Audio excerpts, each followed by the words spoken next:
Olá, eu sou a professora Camila Tecla e você está assistindo a Hora da Prática.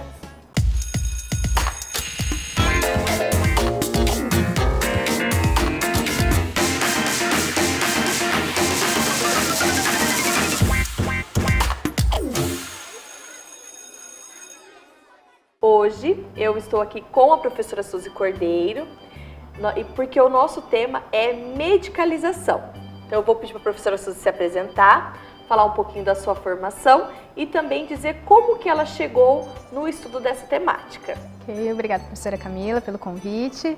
Olá caros alunos, sou a professora Suzy Cordeiro, sou formada em pedagogia, também fiz doutorado na área de educação, sou doutora em educação e eu cheguei nessa temática porque ela é bem polêmica, como vocês podem perceber. O termo medicalização é um termo diferenciado, nós vamos discutir aqui um pouquinho sobre ele. E por que eu cheguei nessa questão? Trabalhei algum tempo na educação infantil, observando também alunos do ensino fundamental, e o que nós podemos perceber, mesmo fora da sala de aula, que o número de crianças com diagnósticos, e aí temos diferentes diagnósticos, está aumentando. E isso leva ao uso de medicamento desde a infância e cada vez mais precoce. E por isso que é tão importante que o professor também discuta sobre esse assunto, saiba desse assunto que é a medicalização. Até porque, como a professora Suzy disse, as crianças cada vez mais cedo estão sendo medicalizadas e muitos desses medicamentos estão sendo dados dentro das instituições escolares.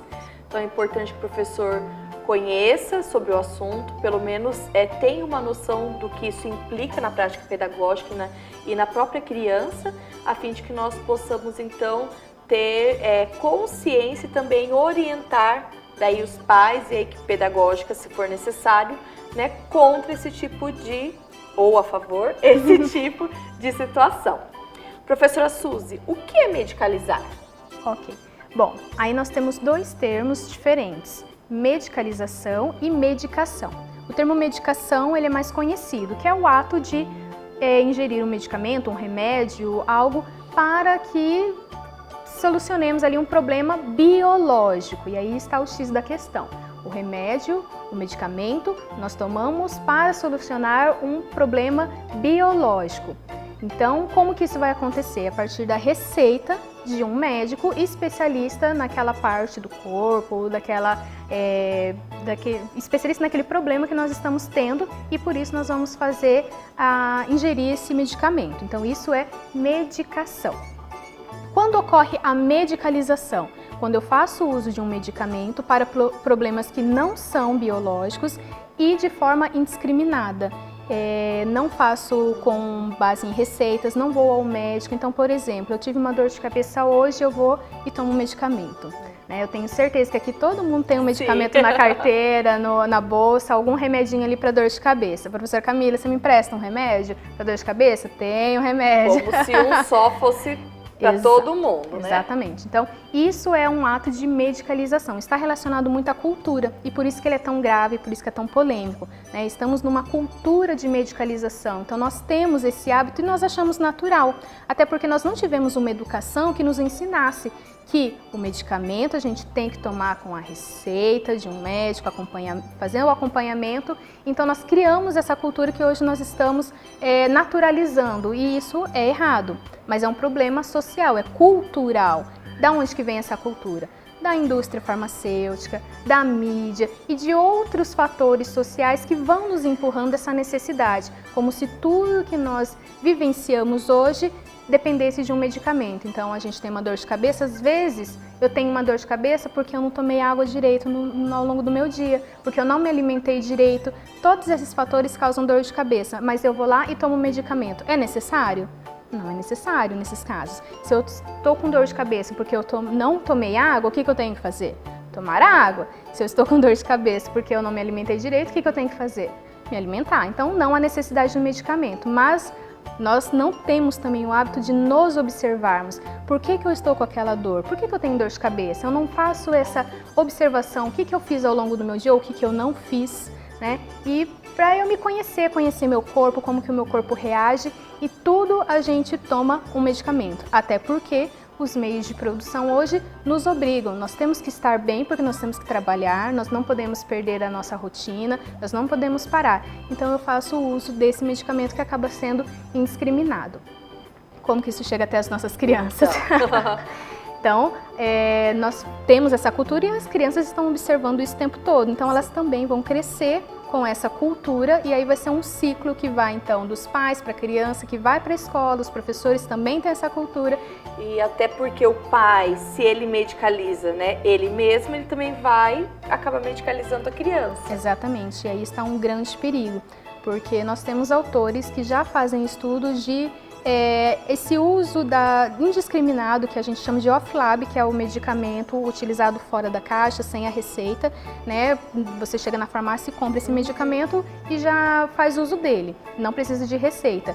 E na infância a gente já tem esses relatos e há um número absurdo no Brasil, entre os anos ali de 2008 a 2016, só nessa faixa aí de tempo nós tivemos 41 mil crianças com intoxicação por uso de medicamento. E pasmem, a idade que mais tem essa intoxicação é do 0 aos 4 anos. E eu questiono, para que estamos medicando crianças de 0 a 4 anos? Mas se nós fizermos uma rápida pesquisa, né, com os mais próximos, vocês também, alunos, podem fazer com as pessoas mais próximas.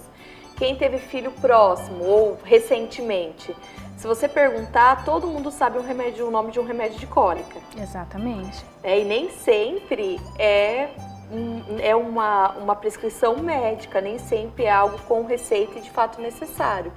Muitas vezes pode ser que tenha ouvido falar e tenha comprado sem ter levado a criança ao médico. Isso, e aí nós temos a intoxicação no caso, porque cada remédio, qualquer remédio, por mais benéfico e na dose certa que ele esteja sendo prescrito pelo próprio médico, ele não deixa de ser uma droga. E cada remédio, né, cada pessoa tem uma reação à frente, né, com essa droga. É uma droga legalizada, é uma droga diferenciada da que nós estamos acostumados a falar, mas não deixa de ser uma droga, um psicotrópico e tudo mais. Então, nós precisamos ter o uso controlado, nós precisamos ter o uso orientado desses medicamentos. E isso a gente passa para a criança, não só nessas questões de ingestão de medicamento, mas também da percepção do que leva ao medicamento. Como eu disse, nós precisamos tomar medicamento sim, não faço uma defesa, uma ação contra o medicamento, porque uma pessoa que tem hipertensão, ela precisa do medicamento. Uma pessoa que tem diabetes, ela precisa de um medicamento. Mas se eu não tenho nada que justifique biologicamente o uso de um medicamento, eu não posso tomar esse medicamento, vai me fazer mal. E é isso que nós estamos passando para a criança e chega até a escola. Então, eu estou ansiosa, eu já chego no médico falando que o meu diagnóstico é de ansiedade. Você mesmo já se consulta. Exatamente. E isso quando eu não vou no Google e pesquiso, pergunto para o Google o que causa tais sintomas, digito e o Google responde, porque hoje em dia, infelizmente, nós temos uma ferramenta no Google que nos dá diagnósticos e nos dá o tratamento medicamentoso. Então, veja que perigo. É muito perigoso quando a gente digita no Google, faz uma pesquisa, ele nos dá um diagnóstico e nós vamos atrás do medicamento sem o médico nos receitar, tá? E como que isso chega até a escola, então, que nós estamos falando? A gente vê o comportamento de uma criança que não está dentro dos padrões que nós impomos e falamos que ela tem algum transtorno, algo biológico que precisamos medicalizar. O mesmo acontece com a gente. Nós chegamos, já estamos cansados, falamos que estamos ansiosos e precisamos de um medicamento. A gente faz o mesmo com a criança. A gente olha para a criança, vê um comportamento que não está adequado àquilo que nós esperamos e a gente fala que tem que tratar com medicamento. Isso é a medicalização na infância. Isso, e na verdade seriam, então, comportamentos que nós não consideramos ou que nós não tivemos na nossa infância. Aí nós visualizamos isso na criança e já fazemos um diagnóstico. Isso, e a gente acaba ignorando aquilo que as teorias da infância, do desenvolvimento humano vai nos dizer, que precisamos olhar para o meio, precisamos olhar para o social, para verificar o que causa esse comportamento. Na nossa infância, determinados comportamentos não existiam. Dos nossos pais, então, era um comportamento de crianças sempre quietas, só falava quando o adulto perguntava, muitas vezes não tinha crianças correndo pela casa, então era tudo muito comportado para o padrão da época. Na nossa época já foi modificando um pouquinho mais, a gente já corria, a gente ia para casa da avó, a gente dava aquela corridinha, tinha outros comportamentos e hoje é muito diferente. Nós não podemos falar que a criança de hoje é igual à criança do nosso tempo e do tempo dos nossos pais. Até porque a sociedade mudou e os meios de convivência da criança também mudaram. Eu sempre me pergunto, será que os meus filhos vão colocar o pé na terra? Será que eles vão correr, ralar o joelho, tirar o tampão do dedo, como eu fazia na casa da minha avó? Será que nós temos espaço suficiente para que isso ocorra? Será que meus filhos vão subir em árvore? Será que eu vou deixar eles subirem em árvore? Eu subia em cima de caminhão, em cima de árvore. E será que eles vão subir? Eu acho que tudo isso deve influenciar também. Com certeza, faz parte do aspecto social. Então, quando a gente vê uma criança que ela tem um comportamento agitado e antes de eu falar que ela tem uma hiperatividade, eu tenho que me perguntar por que ela tem esse comportamento. Então, essa criança, ela mora em um apartamento ou ela mora em um ambiente que não tem crianças, né? Às vezes, na própria casa, né? Na rua dela, não tem criança. Então, com quem que ela vai interagir?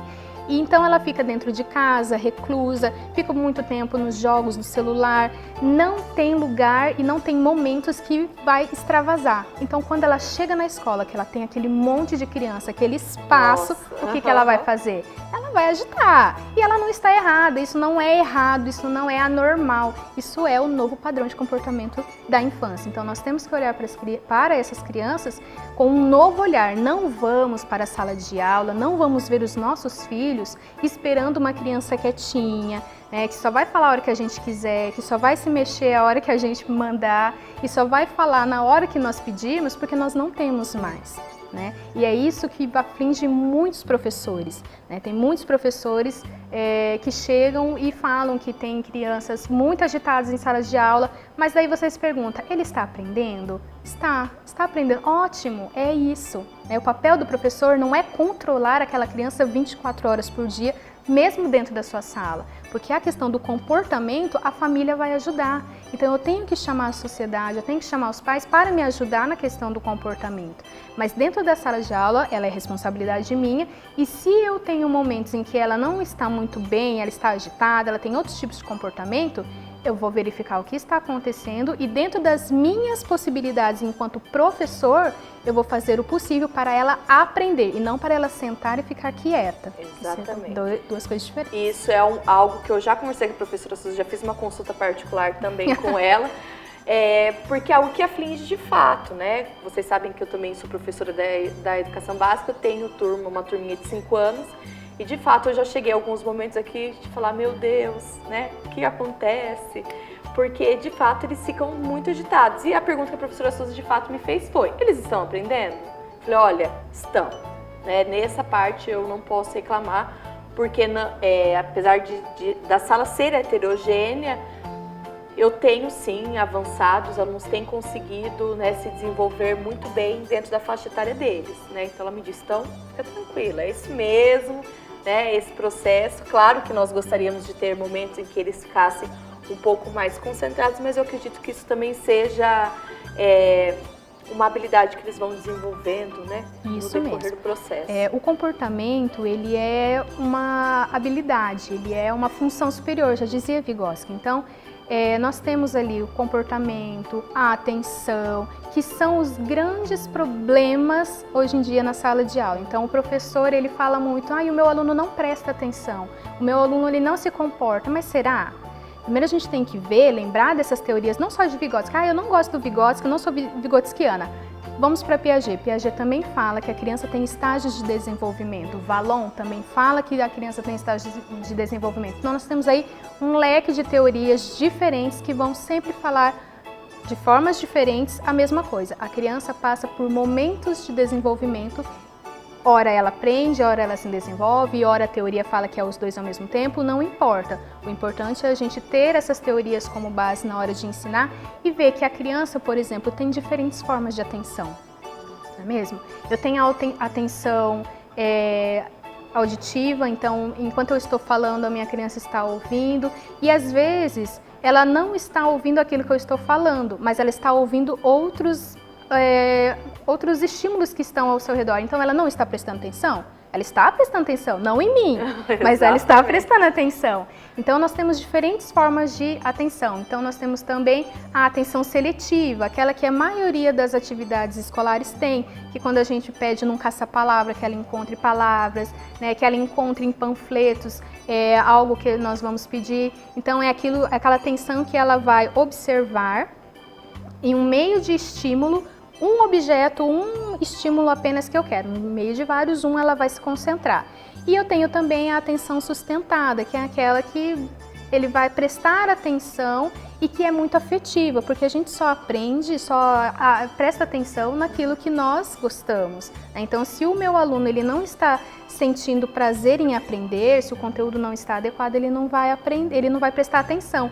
Se ele não presta atenção, ele não aprende. E se ele não presta atenção e não aprende, o que ele vai fazer? Ele vai se levantar, ele vai... E também nós temos que salientar que nem sempre que o meu aluno está andando, está se levantando, ele não está prestando atenção. Muitas vezes ele presta mais atenção em quem está olhando para você. Porque daí eu tenho um aluno particularmente que eu falo, ele anda. Aí eu falo, olha, você não está me escutando. Eu estou sim, você disse isso, isso e isso. Quer dizer, ele me dá um retorno pedagógico muito maior do que aquele aluno que está fixo olhando para aquilo que eu estou dizendo. Exato, porque o comportamento não quer dizer que está ou não relacionado com a atenção. Então, eu posso ter aquele aluno agitado, mas que ele está prestando atenção no que está acontecendo ao seu redor e no conteúdo que eu estou explicando, como eu posso ter aquele aluno quietinho, que eu acho que ele está olhando para mim porque está prestando atenção, mas na verdade ele está pensando em outras coisas, prestando atenção em outros estímulos internos. Olá, então nós estamos aqui agora para fazer uma contação de história. Então vamos ver quem conhece a história da galinha ruiva. Era uma vez uma galinha ruiva e seus 2 filhotes amarelinhos. Moravam em uma pequena casinha dentro de uma linda fazenda. Um belo dia, a galinha ruiva encontrou um pé de trigo. Quando ia saindo de casa, encontrou um gato e perguntou: "Quer plantar este trigo?" "Eu? Não, senhora", disse o gato. Mais adiante, encontrou um cachorro. "Quer plantar este trigo?" "Eu? Não, senhora", disse o cachorro. Encontrou-se com um pato e indagou: "Quer plantar este trigo?" "Eu? Não, senhora", disse o pato. Pouco depois, encontrou... O que será que ele encontrou? Um jacaré? Um passarinho. Que bicho? Jacaré. Um jacaré também? Um passarinho? Porco. Uma vaca. Uma vaca? Um porco. "Quer plantar este trigo?" "Eu? Não, senhora", disse quem? O porco. Olha lá, quantos animais ela já tinha encontrado e ninguém quis plantar o trigo com ela. Coitadinho. Coitadinho. "Bem, já que é assim", disse-lhes a galinha ruiva, "então eu mesma vou plantar." E plantou o trigo num lugar bem ensolarado. Adivinha o que aconteceu? Veio a chuva. Depois, o sol, e o trigo ficou bem viçoso, floresceu e amadureceu. Olha que lindo que ficou o trigo. Deixa eu ver. Olha o trigo que ela plantou sozinha. Bonito, né? A galinha ruiva perguntou: "Quem quer colher o trigo?" E adivinha o que eles disseram? Não, eu não, disse o gato. Eu não, falou o cachorro. Eu não, negociou o pato. O que eles disseram? Aquela pata. O que o pato disse? Da galinha. Mas o que ele disse para a galinha? Da cacareira. Que não queria plantar o... O que ele não queria plantar? O trigo, muito bem. A galinha ruiva indagou de novo: "Quem quer derrubar o trigo?" Eu não, e todo mundo se recusou. "Bem, já que é assim", disse a galinha ruiva, "eu mesma vou debulhar o milho. A galinha ruiva voltou a perguntar: quem quer lavar os grãos? Levar os grãos ao moinho para fazer a farinha. E o que eles disseram? Não de novo, ninguém quis ajudar. Bem, já que é assim, eu mesma levo, disse quem? A galinha. E bem depressa ela estava lá de volta com a farinha. Emanuele, adivinha o que a galinha fez agora? Ela vai Olha lá, a galinha ruiva perguntou novamente: quem quer fazer o pão? O que eles disseram? Não. Não de novo, ninguém quis ajudar ela a fazer o pão. Bom, já que é assim, eu mesma faço. A galinha ruiva insistiu: quem quer assar o pão? O que eles responderam? Não novamente. Bem, já que é assim, eu mesma vou fazer. Quando a galinha ruiva tirou do forno o pão, torradinho e cheiroso, aí todos queriam comê-lo. Então ela disse: trabalhar vocês não quiseram. Ninguém quis pegar o milho, ninguém quis colher o trigo, ninguém quis fazer o pão com ela. Ninguém ajudou ela a fazer o pão. Mas na hora de comer, quem queria? Todo mundo. Bom, agora quem vai comer sou eu com os meus filhos. E comeram o pão inteirinho até as migalhas. Então, o que a gente aprende com essa história? Que ninguém quis ajudar a galinha a trabalhar, mas na hora de comer, olha só, todo mundo queria. Não é verdade? Então agora o que a gente vai fazer?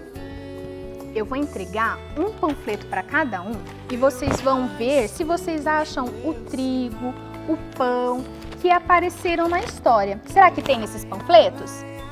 Mas é assim, eu vou entregar e todo mundo vai ficar em silêncio, só vai procurar, não vai falar. Vamos ver quem que vai achar primeiro, mas ó, só na hora que eu falar, já é que vocês vão me mostrar onde que está. Por enquanto vocês vão procurando o trigo ou o pão. Vamos ver se a gente acha. Para o Felipe. A Emanuele vai ficar sentada. Isso, ó, para você procurar o trigo ou o pão. Você não vai me ajudar? Me ajuda a achar o trigo ou o pão? Vou contar até 5 e a hora que eu falar já, vocês falam se acharam ou não, ok? 1, esse é o trigo ou o pão?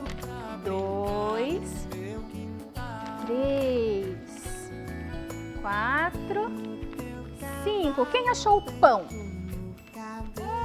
Você achou o pão já? Onde que está o pão? Ou o trigo? Será que tem trigo? Quem achar pode falar. Eu já vi o pão. Ele está dentro de um saquinho aí. Ele não está o pão fora da sacola. Ele está dentro de um saquinho.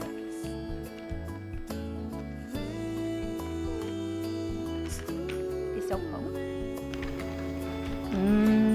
Eu acho que eu achei. Achou aonde? Essa é a farinha de trigo. Muito bem. O Rafael já achou a farinha, que ela está dentro ela está dentro de um pacotinho também, farinha de trigo. Muito bem, também achou. Aonde? Esse é o iogurte. Esse é o bolo. Essa é a pizza. Onde está o pão? Olha aqui na parte de cima, vê se tem pão aqui na parte de cima. Será que tem pão lá em cima do panfleto? Achou? Ah, aí, muito bem. Muito bem. Então, olha só.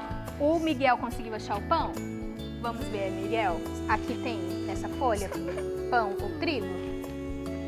Não. E aqui desse lado? Vê aqui na parte de cima, se você consegue achar. Muito bem, aqui o pão, né? Agora, para a gente terminar a nossa atividade, como a galinha fez o pão, que é um alimento, e se for bem feitinho, ele pode ser um alimento saudável, nós vamos cantar uma musiquinha que é da palavra cantada. E fala sobre um alimento saudável também, só que para os bebês. Porque os bebês conseguem comer pão? Não, eles são muito pequenininhos ainda, né? Quem aqui é bebezinho? Ninguém é bebezinho mais, né? Vocês já conseguem comer pão, certo? Todo mundo aqui come pão? A Emanuele come pão? Come pão onde que você come pão? Na casa da vovó. Mas os bebês não conseguem comer pão, mas eles tomam sopa. E na sopa, não com pão ainda, eles são muito pequenininhos. Mas na sopa também tem alimentos saudáveis. E eu vou cantar essa musiquinha, mas vocês têm que escutar. E toda vez que eu falar um alimento que a gente pode colocar na sopa, a gente vai bater palma assim, ó. Combinado? Agora, quando eu falar uma coisa que não pode ter na sopa, aí a gente não pode bater palma. Combinado? Então vamos lá. Vamos cantar a musiquinha agora? Da sopa? É assim, ó. Que tem na sopa do neném? Que tem na sopa do neném? Será que tem beterraba? 2 palminhas. Tem beterraba? Pode ter beterraba, não pode? Muito bem. Será que tem marmelada? Não, né? Marmelada é doce. Na sopa, acho que não dá muito certo. Que tem na sopa do neném? Que tem na sopa do neném? Será que tem feijão? Será que tem peão? Tem peão na sopa do neném? Não tem peão. Por que não tem peão? Peão é de brincar. Porque peão é de brincar. Brincar.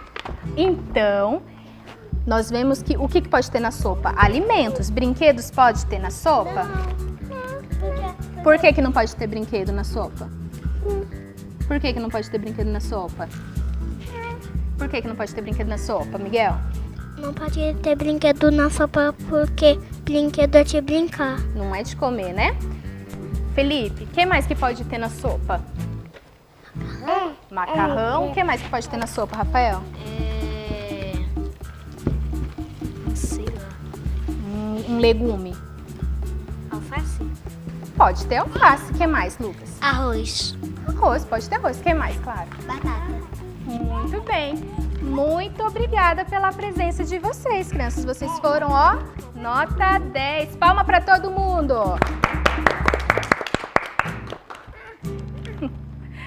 É isso. Você vai ficar com o microfone? Canta uma música. Exatamente. Nós fizemos uma atividade aqui com alguns alunos. A professora Suzy conduziu uma atividade para que vocês possam visualizar esses vários tipos de atenção que ela acabou de colocar. E alguns pontos são interessantes de se salientar, né, professora Suzy? Quando o aluno prestou atenção? Quando ele não prestou atenção?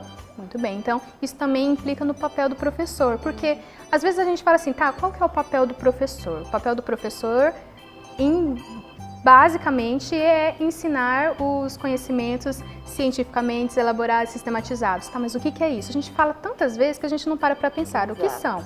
São os conhecimentos teóricos que nós temos que ensinar para a criança. Em cada faixa etária eu tenho uma forma de apresentar e tem alguns conteúdos específicos e eu preciso fazer então a apresentação desses conteúdos, mas para além desses conhecimentos de ler, escrever e contar, que a cada faixa etária vão sendo mais complexos, eu também tenho que desenvolver, porque faz parte do meu papel, as habilidades que ele vai precisar tanto para a sala de aula e desenvolver as atividades escolares, quanto para além da sala de aula. Então, por exemplo, a atenção, o comportamento, a memória, a percepção são o que Vygotsky fala de funções superiores e outros autores vão dar outros nomes que é necessário para o sujeito se desenvolver, porque a partir delas ele vai aprender e se desenvolver.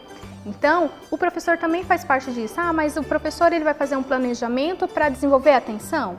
Não, não é assim. Não é assim. O professor ele vai se ater ao conteúdo, mas por meio desses conteúdos é que são trabalhadas as funções cognitivas. Isso mesmo.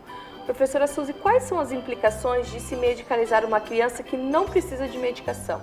Então vamos lá, vamos supor que eu não tenha glicemia alta, né? E daí eu faço uso de insulina. O que vai acontecer comigo? eu vou ter um excesso de glicemia no meu corpo, porque eu vou estar ingerindo, eu já tenho a quantidade ideal, eu vou estar ingerindo um medicamento que aumenta essa produção e eu vou passar mal. O que acontece quando uma criança toma um medicamento quando não é necessário? Ela também vai ter ali vários efeitos colaterais. Isso porque todo medicamento já tem um efeito colateral, ainda que na dose certa. Ele tem um efeito ali, como eu já disse no começo, cada sujeito vai reagir de uma forma e é por isso que tem que ser acompanhado para ver a quantidade ideal, por quanto tempo vai precisar tomar.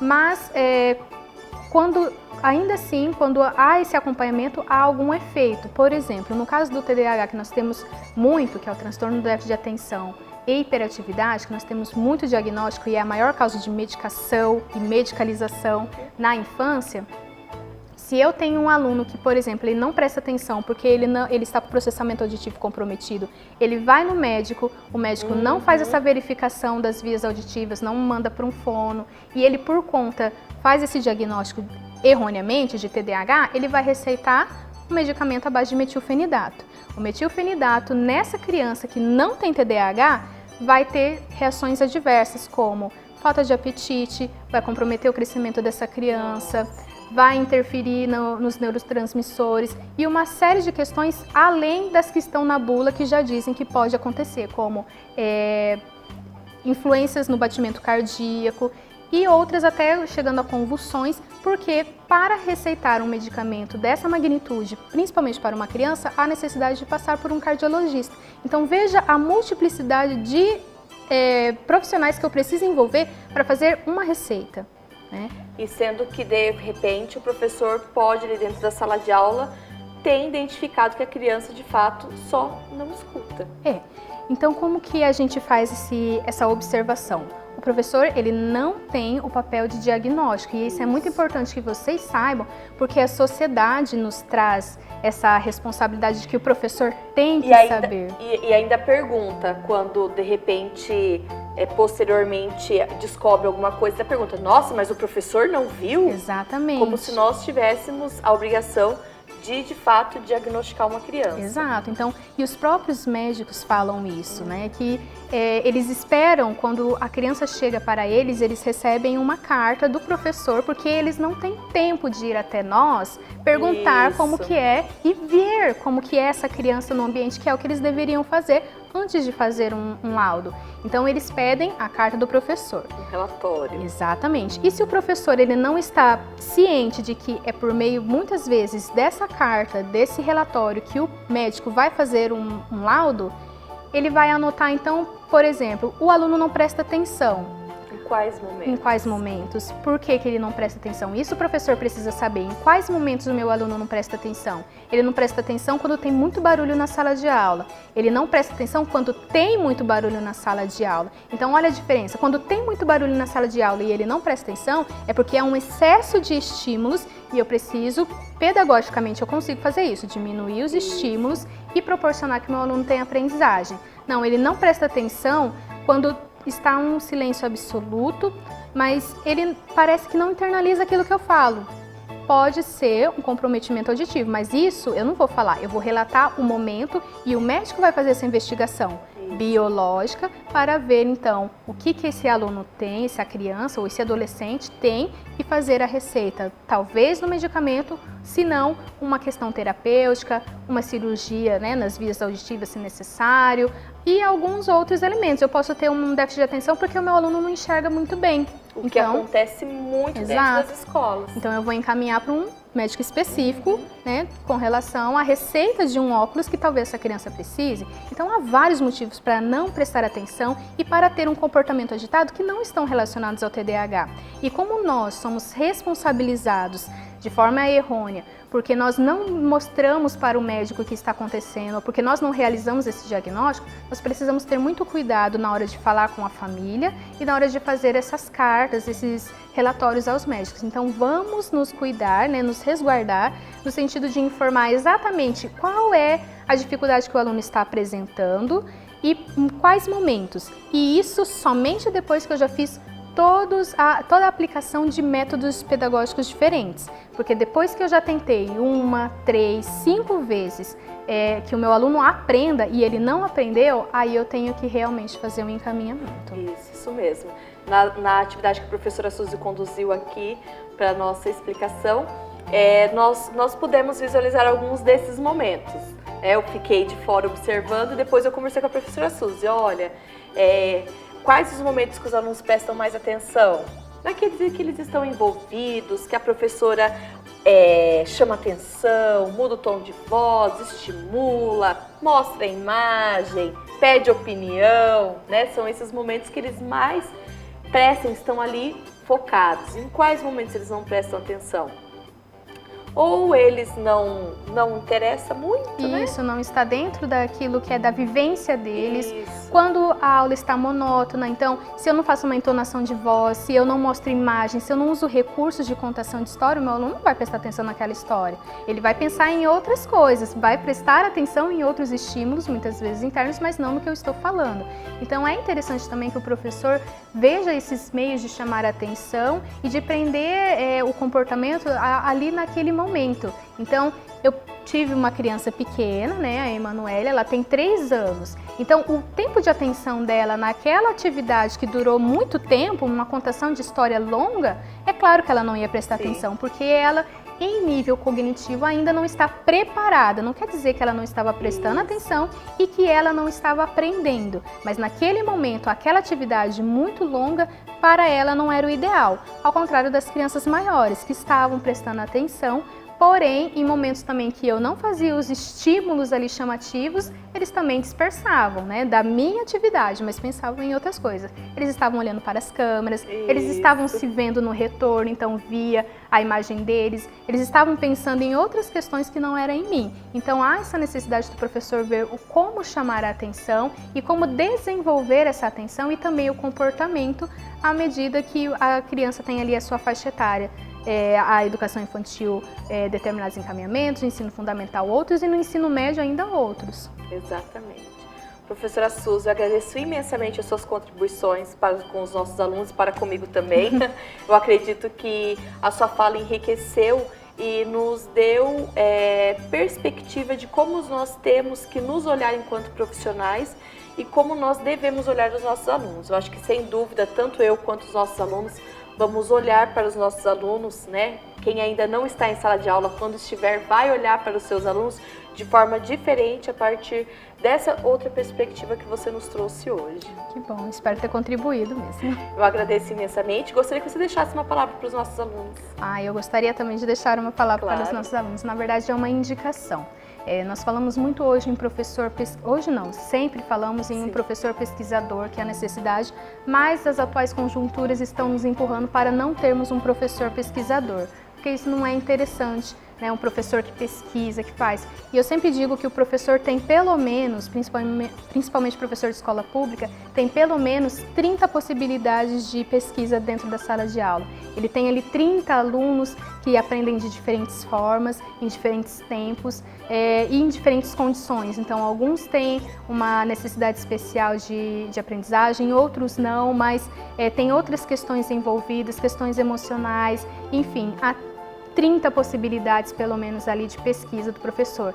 E é importante que o professor faça esse exercício de testar as suas metodologias, os seus métodos e ver o que dá certo e o que não dá certo e fazer um artigo, uma pesquisa em cima disso e publicar.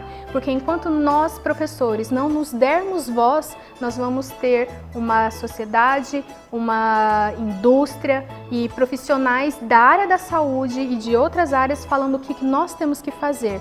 Então, nós precisamos tomar a frente, ter claro qual que é o nosso papel e nós dizermos como que se faz educação, porque somos nós, professores, que vamos dizer como ensinar e como o aluno aprende, e não outros profissionais de outras áreas. Perfeito, professora. Eu acredito que isso fecha aí com chave de ouro essa nossa discussão. Agradeço mais uma vez a disponibilidade em vir compartilhar conosco seus conhecimentos. Obrigada.